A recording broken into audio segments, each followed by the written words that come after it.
The Mistake Horror Story. I was awoken by a low thumping sound. Startled, I sat up in bed, but I could see nothing in the darkness of my room, no odd shapes. Thinking it was my imagination, I went back to sleep, but a few minutes later, the low thumping happened again. I opened my eyes and glanced at the clock next to my nightstand. It read 12 o'clock a.m. Midnight, the witching hour. I snorted at the silly saying. I didn't believe in such nonsense. I believed the thumping was probably an animal on the roof. All sorts of night animals tend to get up there, especially at this hour. The sound had to be coming from above, and just sounds like it's in my room. I was about to close my eyes again, but suddenly the thumping happened again, louder. Okay, so now I'm a little creeped out. I never heard something so loud before. I shut my eyes tight and tried to fall back asleep. I wish my parents were home. They left earlier today to visit my sick grandma, and my older brother is spending the night with his girlfriend. I almost wished Ashley was here. She's this annoying airhead from my school.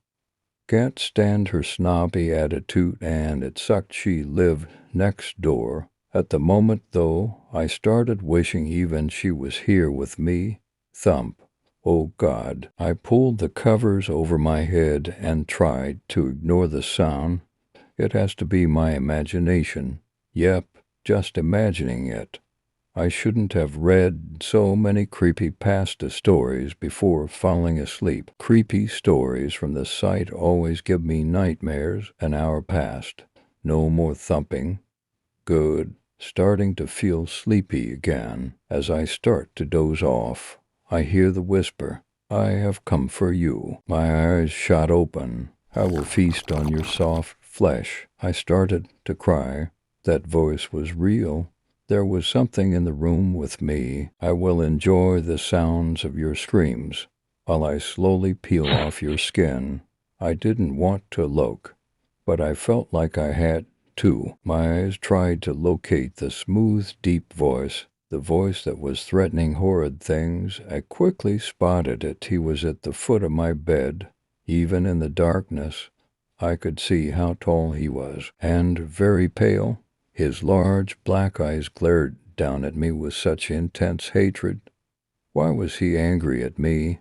I don't understand, but did I even want to? Tonight, Ashley, you will die, he whispered angrily. I was about to scream, but then I realized something. Did he just say Ashley? I'm not Ashley.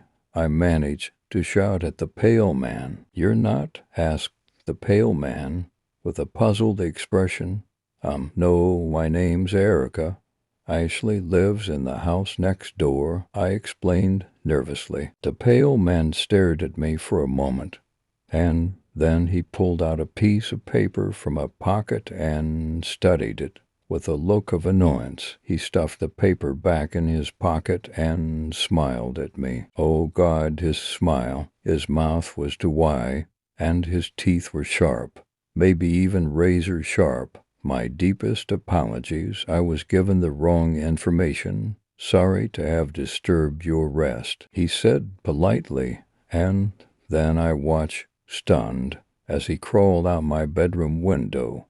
Oh, he popped his head back inside and grinned at me with that large, scary grin. I know this is rather strange, coming from me, but would you like to maybe catch a movie one of these days, or dinner perhaps?